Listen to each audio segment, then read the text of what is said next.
বাজানরে দিলটা নরম করে এখন আমার দিকে তাকাবা, মাত্র 5টা মিনিট। উম্মতে মুহাম্মাদের এত কেন দাম? একমাত্র উম্মতে মুহাম্মাদকে আল্লাহ এত বড় নিয়ামত দান করছে, যেই নিয়ামত উম্মতের অন্য কোন নবীকে দান করে নাই। মুসা নবীর পরে 13টা রোজা ফরজ ছিল,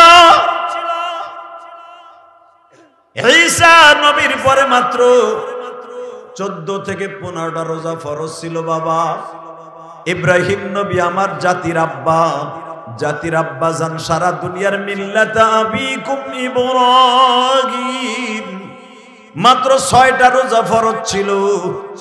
বিভিন্ন নবীর উপরে কেউ 6টা, 7টা, 8টা, 10টা, 13টা, 16টার উপরে না, কিন্তু আমার বিশ্ব নবী পুরা একটা মাস রোজা ফরজ করছে। বাজার একমাত্র আমার আল্লাহ উম্মতে মুহাম্মাদি হায়াত পাবে কম, আমলে বেশি হবে, এই জন্য একটা মাস রোজা ফরজ করেছে। আপনি রোজা রাখবেন 1 মাস, সওয়াব পাবেন 2100। কত? আপনি যদি 30 70 দিয়ে গুণ দেন 2100 হয়। কথা কর না কেন? 30 21 দিয়ে 30 আপনি 70 দিয়ে গুণ দেন, কত হবে? 2100। বছর কয় দিন? 365। তাহলে আপনি যদি ডেইলি একটা রোজা করে খরচ করেন হায়াতে জিন্দেগিতে, বছরে যদি খরচ করেন প্রতিদিন একটা রোজার সওয়াব, সেই হিসাবে আপনি বছরে খরচ করতে পারবেন 365টা যাওয়ার পরে আরো থাকবে 1735টা। কথা কর না কেন? এইভাবে যদি 10টা বছর, 20টা বছর, 50টা বছর রোজা রাখতে পারেন, আমি ইলিয়াসুর রহমান জেহাদি কবে থেকে রোজা রাখি আমি নিজেও জানি না বাবা। আমি নাবালেগ অবস্থার থেকে রোজা রাখি, কারণ 12 বছর বয়স থেকে রোজা রাখি, তখন বালেগও হই নাই। 12 বছর বয়সে মাদ্রাসায় ভর্তি হয়েছে গোপালগঞ্জ কোটালীপাড়া। আমি যে বছর থেকে মাদ্রাসায় পড়ি ওই বছর আমার মুসলমানিও দেয় নাই। আমি মাদ্রাসায় 1 বছর পড়ার পর আমার মুসলমানি দিয়েছে। আমার মনে আছে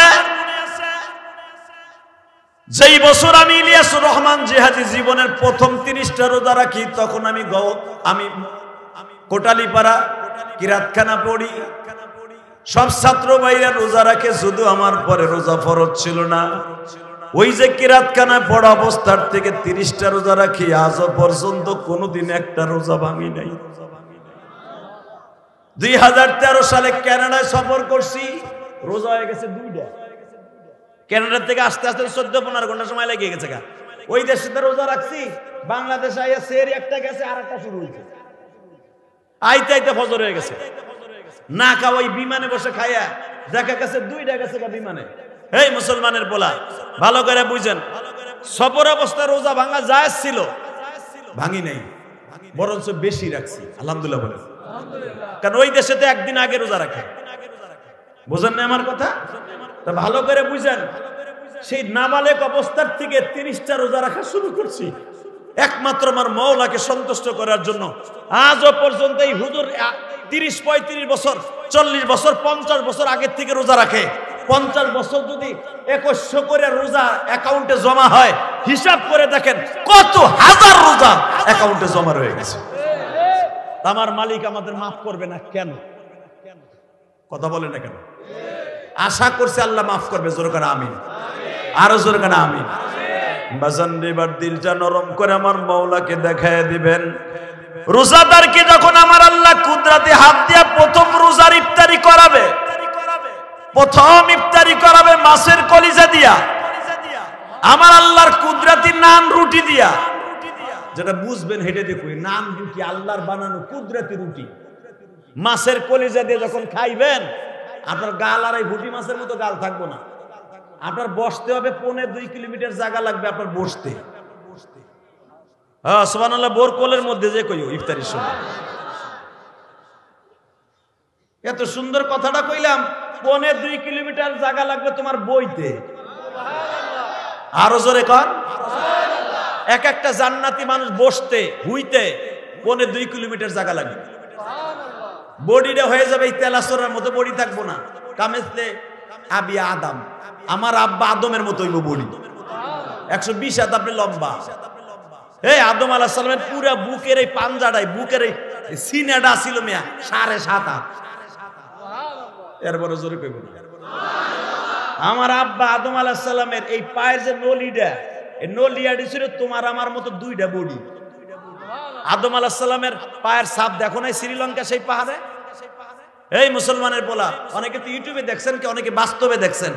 আব্বাজানের যে পায়ের ছাপটা এখনো পর্যন্ত 3.5 হাত লম্বা।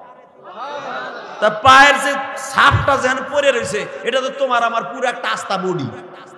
কথা কন না কেন? আব্বাজান কেন নামছেন, আঠু গাইরা দিয়ে বসছেন। এই মুসলমানের বলা, যেখানে আব্বাজান বসছেন সেই শ্রীলঙ্কার পাহাড়ে, যুদ্ধি পাহাড়ে, সেই পাহাড়ে এই আঠু 2টার দাগও আছে, পায়ের 2টা ছাপও আছে। তখন পায়ের ছাপ দেখে বোঝা যায় আব্বাজান কি রকম ছিলেন। হ্যাঁ, আদম আলাইহিস সালামের আব্বা বলবেন না?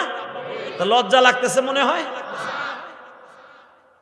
এই মুসলমানের সন্তান, আমার আব্বাও রোজা রাখছে, আল্লাহ তাই করে না বলে, ইয়া আইয়ুহাল্লাযীনা আমানু কুতিবা আলাইকুমুস সিয়াম কামা কুতিবা আলাল্লাযীনা মিন ক্বাবলিকুম লাআল্লাকুম তাত্তাকুন। খালি যে রোজা তোকুবার ফরজ করছি তা না বান্দা, আমি আগের তোর আব্বা আদম থেকে নিয়ে একবার ঈসা নবী পর্যন্ত সব নবীর পরে রোজা ফরজ করছি। কেন করছি? লাআল্লাকুম তাত্তাকুন, যেন আমার সাথে বন্ধুত্ব স্থাপন করতে পারোস। তা আল্লাহর সাথে বন্ধুত্ব করার 1 নাম্বার আমল হলো রোজা। মারহাবা বলেন। যখন আপনি আর আমি ওই না আল্লাহর দেয়ার নান রুটি দিয়া আর মাছের কলিজা ইফতারি করতে বসবো, হাউজে কাউসারে এক পেয়ালা পানি যখন আল্লাহ আমাদের সামনে দিবে, তুই এই কামই কর মাঝে মাঝে, আসর পন্থের কোন কোন কর, মাঝে মাঝে বুঝায় যে আজানের টাইম হয়ে যাইতেছে। বলেন লা হাওলা ওয়ালা কুওয়াতা। এই যে কুত করে উঠছে গেলে যেন শয়তান ওখানে কুসুর দিছে ওরে, যে কথা যেন ডিভাইডেড হয়ে যায়। এই মাঝে মাঝে ওয়াজে মাহফিলের এই মাইকেলের এই করে। আল্লাহ হেফাজত করে, জোর কানা আমিন। খারাপ লাগতেছে? আর মাত্র 4-5 মিনিট কথা কই। আমি তবে একটা কথা বলে দিয়ে যাই, আগামী জুমায় যদি রসুলের পাশে রওজার পাশে জুমাটা পড়ি, আপনার কথা মনে থাকবে ইনশাআল্লাহ। বলেন উমরাহ জন নিয়ত আছে না? যাবেন সবাই? কে কে যাবেন দেখে আল্লাহকে হাত উঁচা করে দেখান তো। আল্লাহ তুমি দেখো না, আমি তো সবাই চিনি না, তুমি তো চিনো। আল্লাহ তাকায় দেখো তো। আল্লাহ আজকে 7ই মার্চ, আল্লাহ আজকে 7ই মার্চ। আজকে যদি আওয়ামী লীগ ক্ষমতায় থাকতো কি যে ফাটাফাটি হইতো আজকে। আরে বাসন আর বাসন রে, বহ আমার দিকে তাকান। 7ই মার্চ কিন্তু একটা দিবস আছে, জানেন আপনারা? এই হেন আবার টেকতে পারতেন, আল্লাহ বেটারে বাঁচাইছে। এহেন আবার ওয়াজ। আল্লাহ 7ই মার্চ বঙ্গবন্ধুর ভাষণ ছিল না? প্রত্যেক মোড়ে মোড়ে খালি দেখতে চিংকিম পাকা চি চি চলতেছে, বাচ্চে বেড়ায়। রোজা হোক আর বোঝা হোক, রোজার ভিতরে দেখতে কানে তব্দ দিয়ে লাগাইতো, ইফতারি করাইতো ওই ভাষণ দিয়া। কথা কর না কে? ইফতারি আগে কোরআন তেলাওয়াত হয়, আর 7ই মার্চ ইফতারির আগে ভাষণ হয়। আল্লাহ বাঁচাইছে, জোর কানা আমিন। এবার তাকান আমার দিকে। 7ই মার্চ সাক্ষী রেখে গেলাম, আল্লাহ সুবহানাহু ওয়া তাআলা এই হাতগুলা যারা রোজা রেখে ওয়াদা করছে, একবার হলো মক্কা মদিনা যাওয়ার তৌফিক